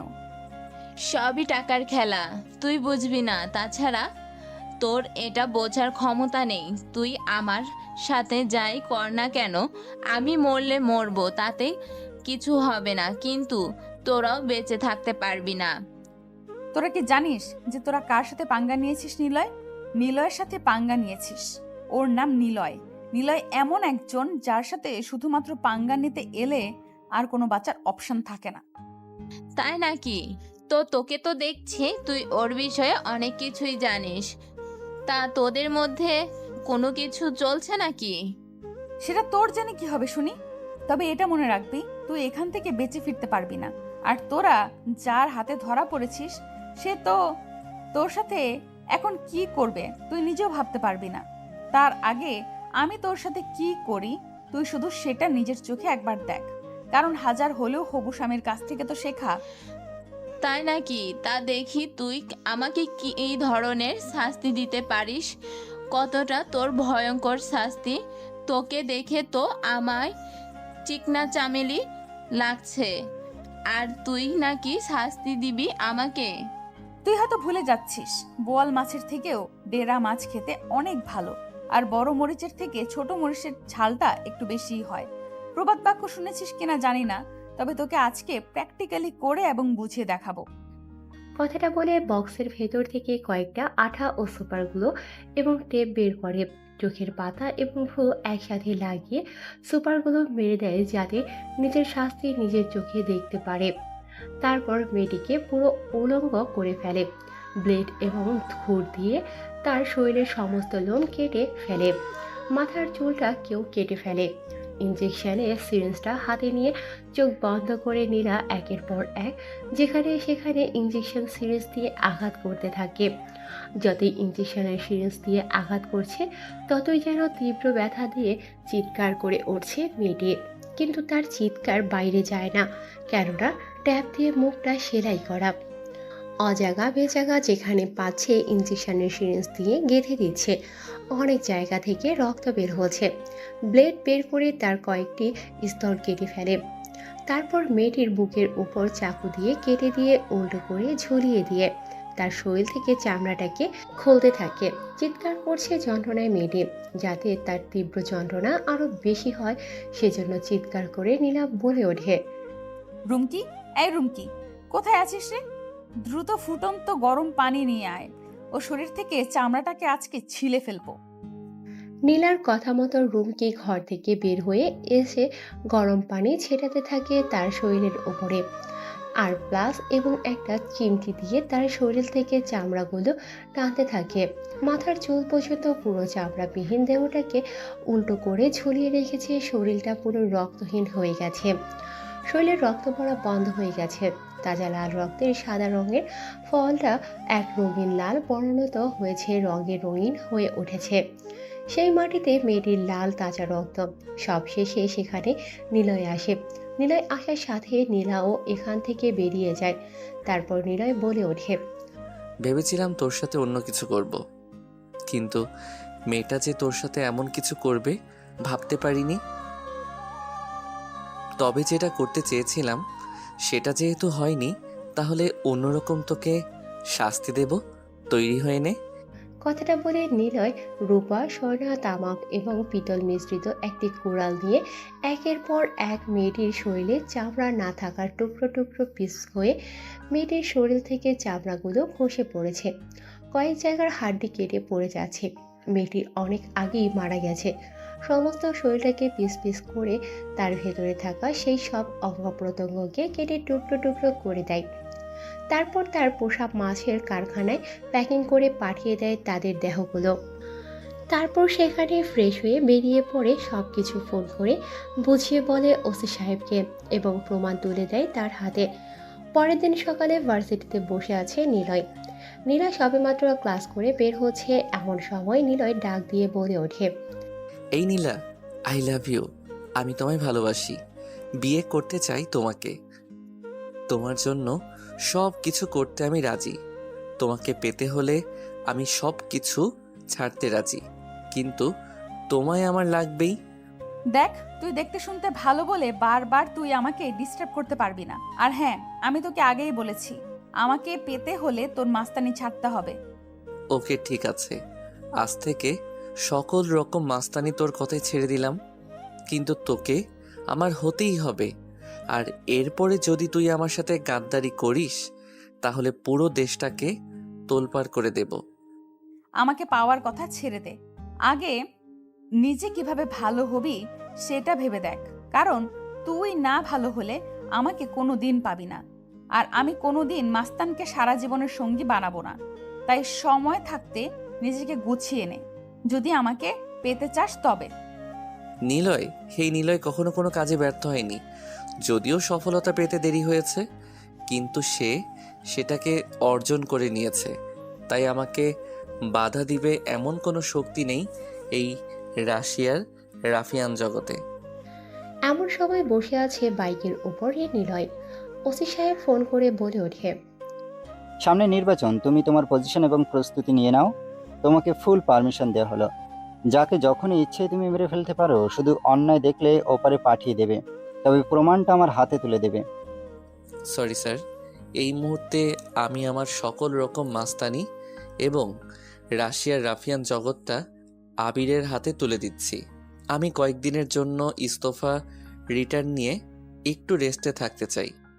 দেখো নিলয়, তুমি হয়তো ভুলে যাচ্ছ, তুমি যেই নীলাকে পাওয়ার জন্য এসব করছো, সে নীলাই হয়তো একদিন তোমার না হতেও পারে। কারণ তুমি যে জগতে আসো সেই জগৎটা সত্যি খুব ভয়ানক। এখানে মানুষ ঢুকতে পারে কিন্তু বের হতে পারে না, তবে বের হলেও শুধুমাত্র তার মৃত লাশটাই বের হয়। জানি স্যার, তবে মরতে আমি ভয় পাই না। তবে ভালোবেসে মরলে আমার লস নেই। তাকে আমি ভালোবেসে ফেলেছি, তাকে পাওয়ার জন্য আমি সব কিছু করতে পারি। আপনার কাজ হয়ে যাবে, আমি তো আছি, তাই না? তবে ভালোবাসাটাকে অর্জন করতে আমি সব কিছু করতে রাজি। ওসিকে আর কোনো কিছু বলার সুযোগ না দিয়ে ফোন কেটে দেয় নিলয়। এরপর নিলয় বাইক নিয়ে বেরিয়ে পড়ে রাস্তাঘাটে। তেমন কোনো জায়গায় আর মারপিট করে না বলে নিলয়ের উপরে এখন থেকে অনেক রকমের অত্যাচার শুরু হয়। অনেক জায়গায় নিলয়ের উপরে হামলা, তাকে পুলিশ গ্রেপ্তার করার সাহস পায় না। নিলয় একদিন বাজারে বসে চা খাচ্ছে, তারই পাশে নীলা কিছু কিনছে, কেউ কাউকে দেখেনি। নিলয় মনে সুখে চা খাচ্ছে, অনেকটা মারপিট আগে থেকে কমিয়ে দিয়েছে, সাধারণ মানুষের মতো জীবনযাপন করতে চেষ্টা করছে। এমন সময় হঠাৎ করে কোথা থেকে একটা গরম বুলেট এসে নিলয়ের পাশ দিয়ে বেরিয়ে গিয়ে লাগে এক বৃদ্ধ ব্যক্তির গায়ে। বৃদ্ধ ব্যক্তিটা সেখানে চিৎকার দিয়ে পড়ে যায়। পুরো বাজারে তোলপাড় শুরু হয়ে যায়। এমন সময় নিলয়কে দেখতে পায় নীলা। নীলা হাঁ করে নিলয়ের এদিকে তাকিয়ে আছে। নিলয়ের সেদিকে কোনো খেয়াল নেই। নীলা বৃদ্ধ লোকটাকে নিয়ে ব্যস্ত আছে। নিলয়ের পিছনে মাননীয় স্পিকারের ছেলে তৈমুর একটা বড় ধারালো ছুরি নিয়ে এগিয়ে যাচ্ছে। আপনাদের নিশ্চয়ই জানার ইচ্ছে করছে যে কে এই তৈমুর, কোথা থেকে মাননীয় স্পিকারের ছেলে আসলো। আসলে মাঝখানে ঘটে গেছে অনেকগুলো কাহিনী। নীলার বাবা মা মাননীয় স্পিকারের ছেলে তৈমুরের সাথে বিয়ে দেওয়ার চেষ্টা করে, সেখানে বাধা হয়ে দাঁড়ায় নিলয়। নিলয় বারবার গিয়ে বাধা দিয়েছে, অনেক ভালোবাসে, যেটা দেখা সম্ভব নয় বা ওজনে মাপা সম্ভব নয়। এমন সময় দেখতে পায় তার পেছনে মাননীয় স্পিকারের ছেলে বড় একটা ধারালো ছুরি নিয়ে আসে আঘাত করার জন্য। যখনই আঘাত করতে যাবে তখনই নিলয় সেখান থেকে উঠে গিয়ে শুরু করে দেয় তার মাস্তানি। মুহূর্তের মধ্যে চোখগুলো লাল বর্ণ ধারণ করে। একের পর এক মারপিট হতে থাকে সেখানে। মাননীয় স্পিকারের ছেলে অনেকগুলো ছেলেকে নিয়ে আসে, প্রায় 25 থেকে 35 জনের মতো ছেলে পেলেকে নিয়ে মারপিট শুরু করে। রাস্তার মাঝখানে আবির খবর পায়নি যে নিলয় ভাই বিপদে পড়েছে, না হলে সে তার দলকে নিয়ে এখনই ছুটে আসতো। নীলা সবটা দাঁড়িয়ে দেখছে, একের পর এক মারপিট হতে থাকে, একের পর এক মারপিট করতে থাকে। যখন যেটা পাচ্ছে তখন সেটা দিয়ে মারপিট করছে। তারা ৩৫ জন, আর নিলয় একাই তাদেরকে মারছে, আবার নিলয় তাদের কাছে থেকে মার খাচ্ছে। এভাবে অনেকক্ষণ মারপিট চলে। কেউ হক স্টিক দিয়ে মারছে, কেউ ব্যাট দিয়ে মারছে, আর নিলয় একাই তার হাত দিয়ে তার নিজের শক্তি ও পাওয়ারের কামাল দেখাচ্ছে। হঠাৎ করে এমন সময় নীলা চিৎকার দিয়ে বলে ওঠে, নিলয় নিলয় নিলয় নিলয়। হঠাৎ করে নীলার কণ্ঠস্বর শুনতে পেয়ে নিলয় মারপিট বন্ধ করে দেয়। এদিক ওদিক তাকাতে নিলয়ের চোখ আটকে যায় নীলার দিকে। এমন সময় নিলয় তৈমুরকে মারতে যাবে, হঠাৎ তার মনে পড়ে যায় নীলাকে দেওয়া কথা, সাথে সাথে হাত নামিয়ে ফেলে। এই সুযোগে তৈমুর একের পর এক তার দলকে নিয়ে মারতে থাকে। পাগলের মতো দাঁড়িয়ে থেকে তাকিয়ে আছেন, কেউ কিছু বলছে না, অবাক হয়ে তাকিয়ে আছে। সমস্ত বাজার হাট ব্রিজ জমজমাট হয়ে গেছে, সবাই তাকিয়ে আছে। ৩৫ জন মিলে একাই মারতে থাকে নিলয়কে। নিলয়ের শরীরটা রক্তে রক্তাক্ত হয়ে গেছে, তবুও নিলয় কারো গায়ে হাত দেয় না, কেননা কথা দিয়েছে সে নীলাকে। এমন সময় নীলা আবার চিৎকার দিয়ে বলে ওঠে, নিলয় উঠে দাঁড়াও, আর কত মার খাবে? আমি তোমাকে বলছি, তুমি তোমার পাল্টা প্রতিবাদের জবাব দাও, তাদেরকে মারো, তোমার পাওয়ার তাদেরকে দেখিয়ে দাও। কথাটা শুনতে পায় পড়ে থাকা মাটিতে নিলয়। নিলয় মাটি থেকে উঠে দাঁড়ায়। উঠে দাঁড়ানোর সাথে সাথে লোহার পাইপের রডটা নিয়ে একের পর এক মারতে থাকে, কারো পায়ে তো কারো হাতে, আবার কারো মাথায় তো কারো কপালে।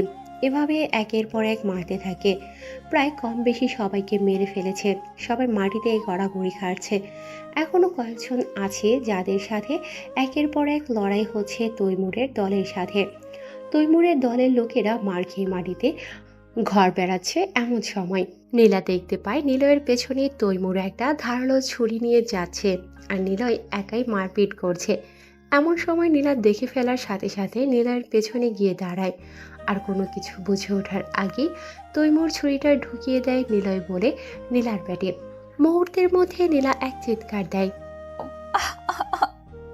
চিৎকার শুনে পেছনে ঘুরে তাকায় নিলয়। নিলয় নিজের চোখে যা দেখতে তাতে পাগল হয়ে ওঠে। নীলার পেট থেকে ছুরিটা বের করে কলা গাছের মতো সবাইকে কেটে ফেলতে শুরু করে।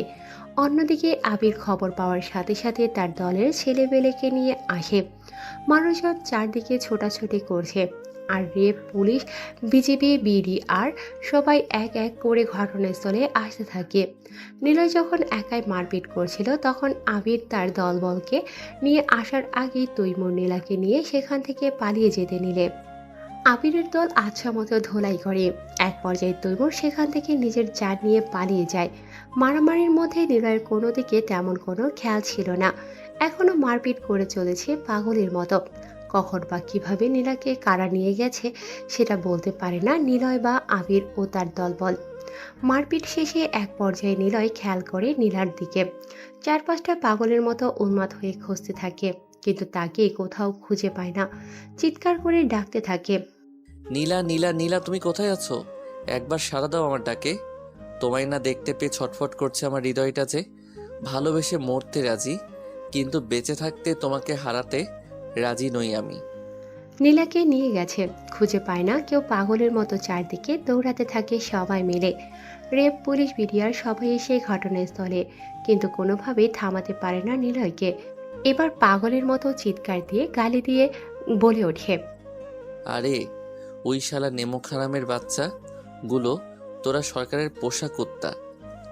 যদি নিজেদের মায়ের দুধ খেয়ে থাকিস তাহলে আমার সাথে লড়াই কর, আর যদি নিজেদের জীবনের মায়া থাকে, নিজের সন্তানকে পিতৃহারা এবং নিজের স্ত্রীকে বিধবা, তোমাদের মা বাবার কোল খালি করা ইত্যাদি যদি না চাও, এখান থেকে যেভাবে এসেছিলে ঠিক সেভাবে বেরিয়ে যাও, নয়তো শ্মশান ঘাট লাগিয়ে দেব।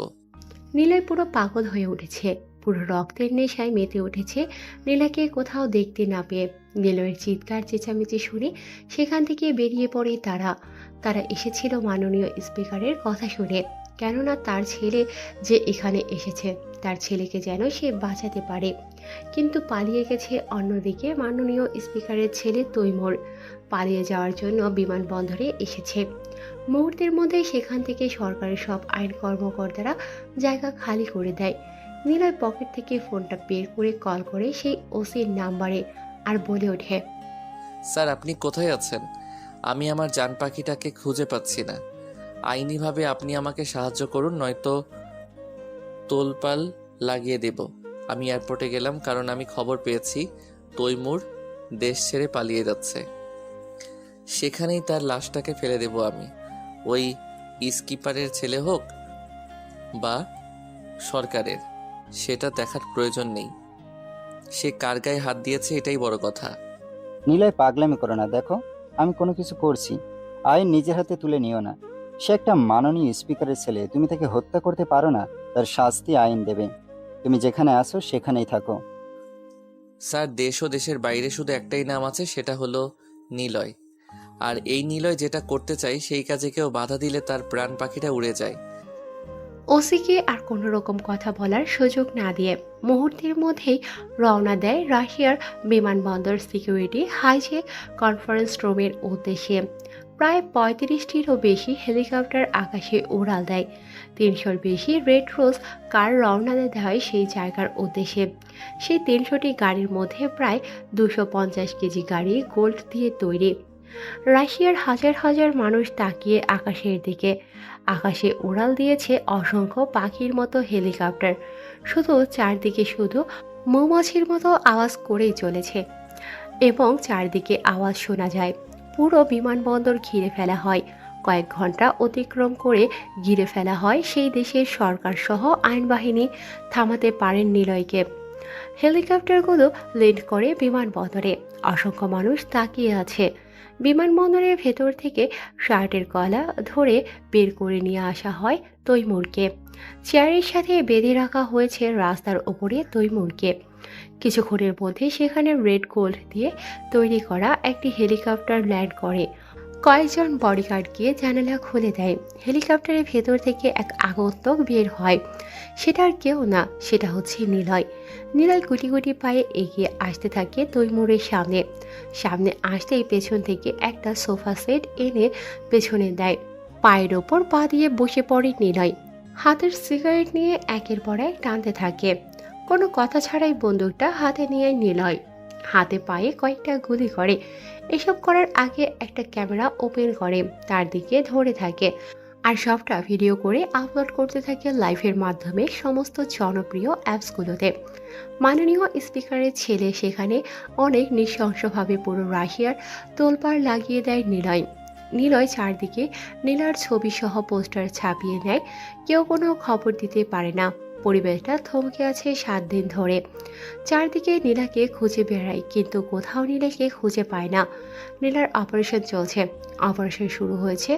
ডক্টররাও অপারেশন করছে একের পর এক। শরীরের আঘাত অনেক গভীরে গিয়েছে।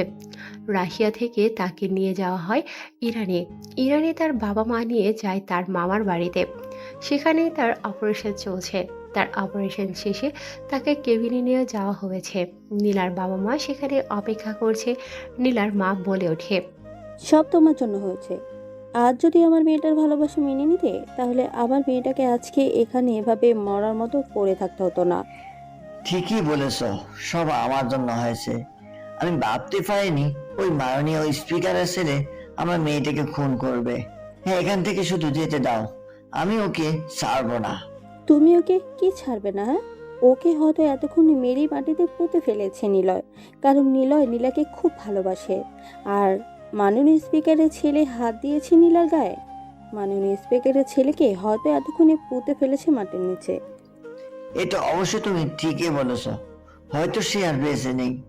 চারিদিকে নিলয় জানি না এখন কি করছেন, হয়তো তোলপাড় লাগিয়ে দিয়েছে সারা দেশে। আমাদের যত তাড়াতাড়ি সম্ভব এখান থেকে ফিরতে হবে, না হলে সামনে বিপদ অপেক্ষা করছে। তাদের কথা বলার মাঝখানে এসে হাজির হয় ডক্টর সাহেব। ডক্টর সাহেব একটা খবরের কাগজ আর নিউজ নিয়ে আসেন হন্তদন্ত হয়ে বলে ওঠে, আরে এ তো দেখি আপনার মেয়ে নীলা। আর এই ছেলেটা পাগলের মতো তাকে ভালোবাসে। খবরে কাগজ সহ অনেক নিউজ চ্যানেলে খবর ছড়িয়েছে, সারা দেশে আপনার মেয়েকে খুঁজে বেড়াচ্ছে। আর আপনি কিনা তাকে এখানে নিয়ে এসেছেন। ছেলেটা তোলপাড় লাগিয়ে দিয়েছে সারা দেশে। এমনকি সে এটাও বলেছে সারা দেশে সে যুদ্ধ লাগিয়ে দেবে যদি নীলাকে খুঁজে না পায়। এমনকি সে হুমকিও দিয়েছে, সাথে অনেকজনকে মেরে ফেলেছে। এবং বর্তমানে সে এই যে দেখেন জেলখানার ভেতরে আছে। সে নিজেই ধরা দিয়েছে এবং 72 ঘন্টা সময় দিয়েছে আপনাদের রাশিয়ার সরকারকে। 72 ঘন্টার মধ্যে নীলাকে যদি তার কাছে নিয়ে না যাওয়া হয় তাহলে জেল ভেঙে বের হয়ে এসে পুরো তোলপাড় লাগিয়ে দিবে রাশিয়ার জগতে। খবরের কাগজটা পড়তে থাকে নীলার বাবা ও মা। অন্যদিকে নীলার জ্ঞান ফিরতে থাকে। 48 ঘন্টা অলরেডি হয়ে গেছে। অনেক আগেই থানাসহ থানার আশপাশটা ঘিরে রাখা হয়েছে আবিরের লোক ছেলে পেলে দিয়ে। অসংখ্য হেলিকপ্টার সহ বিভিন্ন ধরনের মডেলিং কার এবং বাইক। পুরো রাশিয়ার শহরটা ব্লক করে রাখা হয়েছে। বিভিন্ন ভবন সহ সংসদ ভবন বন্ধ করা হয়েছে। অন্যদিকে নিলয়ের জ্ঞান ফিরতে নিলয় দেখতে পায় তাকে শিকড় দিয়ে বেঁধে রাখা হয়েছে একটা ছোট্ট লোহার খাঁচায়। এটা দেখে নিলয় চিৎকার দিয়ে হাসতে থাকে। তার এই হাসিটা যেন জেলার অফিস কক্ষ পর্যন্ত এবং পুরো থানাটাকে কাঁপিয়ে তুলেছে। নিলয় চিৎকার দিয়ে বলে ওঠে, আর সময় মাত্র কয়েক ঘন্টা, অলরেডি 48 ঘন্টা চলে গেছে। ধ্বংসের জন্য তৈরি হয়ে যাও। আমাকে আটকে রাখবে রাশিয়ার জগতে এমন কোনো জেলখানা তৈরি হয়নি এখনো। আমি না চাইলে কেউ আমাকে বাধা দিতে পারবে না। জেলটা আমার জন্য একটা ঘর, আর ঘর থেকে বের হতে কারো পারমিশনের প্রয়োজন হয় না। নিলয়কে ছোট্ট রুমে বেঁধে রাখা হয়েছে, তবুও যেন তার পাগলামো কমছে না। একের পর এক আঘাত করছে দেয়ালে, নিজের রাগটাকে কমানোর চেষ্টা করছে। অন্যদিকে পুরো বাজার হাটঘাট কর্মসংস্থান বন্ধ হয়ে গেছে চারদিকে। শুধু নিলয়ের ছেলেপেলেগুলো ঘুরে বেড়াচ্ছে। শুধু যে রাশিয়ার জগতে নিলয়ের ছেলেপেলে আছে সেটা কিন্তু নয়, আমাদের বাংলাদেশ সহ আরও অন্যান্য দেশগুলোতে তার সকল গ্যাংয়ের ছেলেদের নিয়ে যায় রাশিয়ার জগতে, আর সেখানে নিয়ে গিয়ে পুরো দেশকে তোলপাড় শুরু করে দেয়। এতগুলো ছেলেপেলেকে দেখে হিমশিম খায় রাশিয়ার সরকার, তাই কোনো কিছু করতে পেরে ওঠে না। এদিকে মিটমিট করে চোখ খুলেছে নীলা। নীলাকে চোখ খুলতে দেখে সেদিনই তার মায়ের চোখ যায় সেদিকে। দেখতে পায় নীলা চোখ খুলেছে। নীলা নিজের চোখ খোলার সাথে সাথে চিৎকার মেরে বলে ওঠে, নিলয়, নিলয়, নিলয়, আমি তোমার কাছে যাব। আমি কোথায়? তোমরা আমাকে এখানে কোথায় নিয়ে এসেছো? আমি নিলয়ের কাছে যাব। ওরা সবাই মিলে নিলয়কে মেরে ফেলবে। আমাকে না দেখতে পেলে পাগল হয়ে যাবে। আমাকে যেতে দাও তোমরা। ওখানে নিলয়, এখানে নীলা পাগলামো শুরু করেছে। নীলাকে বোঝাতে পারে না। তার বাবা মা সহ ডাক্তাররা উত্তেজিত হয়ে যায়। নীলা উত্তেজিত হয়ে যাওয়ার ফলে নীলা বারবার জ্ঞান হারিয়ে ফেলছে। জ্ঞান ফিরলে চিৎকার করছে। অসুস্থ থাকায় বেশি শরীরে চাপ দিতে বলে নাই, কিন্তু নীলা কোনো কথা শোনে না। নীলা আবার বলে ওঠে, বাবা, তুমি এখনই দেশে যাওয়ার জন্য সকল রকম ব্যবস্থা করো। মাত্র কয়েক ঘন্টা সময় আছে হাতে। তুমি জানো নিলয় কি করতে পারে? আমাকে একটা ছেলে লাভ লেটার দিয়েছিল বলে সেই ছেলেটা 2 হাত কেটে দিয়ে তাকে প্রায় 10 কোটি টাকা দিয়েছিল, যে টাকা দিয়ে ওই ছেলেটা সারা জীবন বসে খেতে পারবে। আর আমি নিখোঁজ। নিলয় আমাকে মারতে দেখেছে। এতক্ষণে হয়তো ওই তৈমুরকে মাটিতে মেরে পুঁতে ফেলে দিয়েছে। খবরের কাগজে, টিভিতে বলেছে দেশের যুদ্ধ লাগিয়ে দেবে। তুমি ভেবে দেখেছো? আমি বেঁচে থাকতে এটা কোনো দিন হতে দেব না। আমি নিলয়ের কাছে যাব। ওকে, ঠিক আছে, চলো আমরা আজকেই রওনা দেব। হ্যাঁ, ঠিক আছে বাবা, তুমি যা করবা দ্রুত করবা। সময় কিন্তু খুবই কম আমাদের হাতে।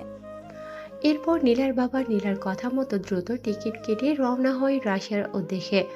অন্যদিকে সময় শেষ হওয়ার কারণে আবিরের লোকেরা পুরো ঘটনাকে তোলপাড় শুরু করে দেয়। সেখানকার দায়িত্বে থাকা বিভিন্ন পুলিশ অফিসার, আর্মি বাহিনী তাদের নিজ নিজ গন্তব্যের উদ্দেশ্যে রওনা দেয়। কেননা সে জায়গায় প্রচুর পরিমাণে বিশৃঙ্খলার সৃষ্টি হয়েছে। প্রচুর পরিমাণের বম আর ধোঁয়া জাতীয় কিছু জিনিস আক্রমণ করা হয়। যারা বাধা দিতে আসে তাদেরকে মেরে কচুকাটা করে নিলয়। চিৎকার দিয়ে বলে ওঠে, আমার হেলিকপ্টার নিয়ে আয়। আমি আর এখানে এক মুহূর্ত থাকতে চাই না। নিলয়ের কথা মতো হেলিকপ্টার এনে তার সামনে রাখা হয়। প্রায় অনেকজন পুলিশ অফিসার মারা গেছে, সাধারণ মানুষ মারা গেছে। তোলপাড় শুরু হয়ে গেছে সেখানে। অন্যদিকে নীলা বলে ওঠে, বাবা সরাসরি হেলিকপ্টারটাকে আমাদের জেলার পোস্টিং থানায় নামাতে বলবে। কথা মতো হেলিকপ্টাররা সেখানে নিয়ে যাওয়া হয়।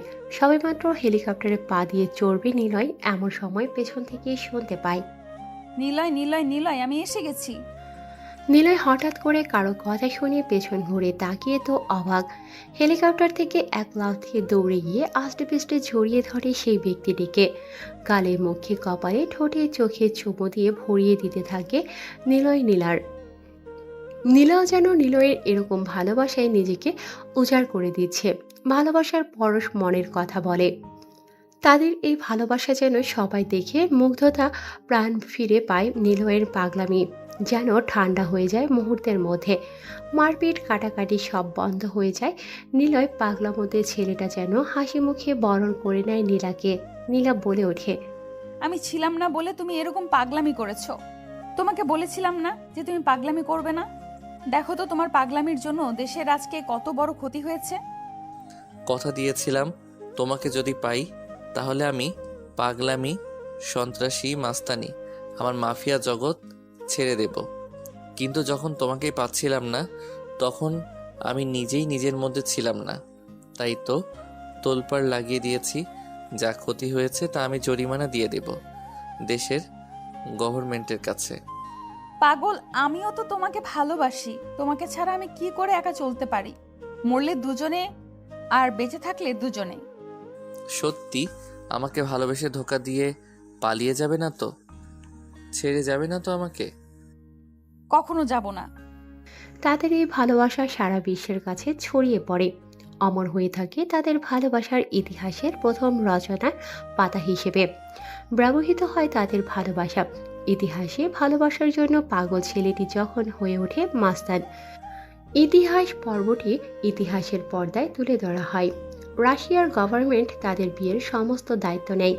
দেখতে দেখতে বিয়ের দিন হয়ে যায়। সারা বিশ্বে তাদের বিয়ের তোলপাড় লাগিয়ে দিয়েছে দেখতে দেখতে। বিয়ের পর্ব শেষ করে তারা অপেক্ষা করছে নিজেদের নতুন পথ চলা শুরু করার পর্বে। ভালো থাকুক ভালোবাসা, বেঁচে থাকুক আমাদের অডিয়েন্সের আশা আকাঙ্ক্ষা এবং তাদের স্বপ্নের সব গল্প কথা। ধন্যবাদ সবাইকে। গল্পটা অতটা ভালো লিখতে পারি নাই, কারণ অনেকদিন ধরে লেখালেখি বন্ধ করে দিয়েছিলাম। সে কারণে যদি কারো মাফিয়া কন্টে নিয়ে জীবনের কাহিনী থেকে থাকে আমাদের সাথে শেয়ার করতে পারেন। আমরা এটা সারা বিশ্বের কাছে প্রচার করে দেব।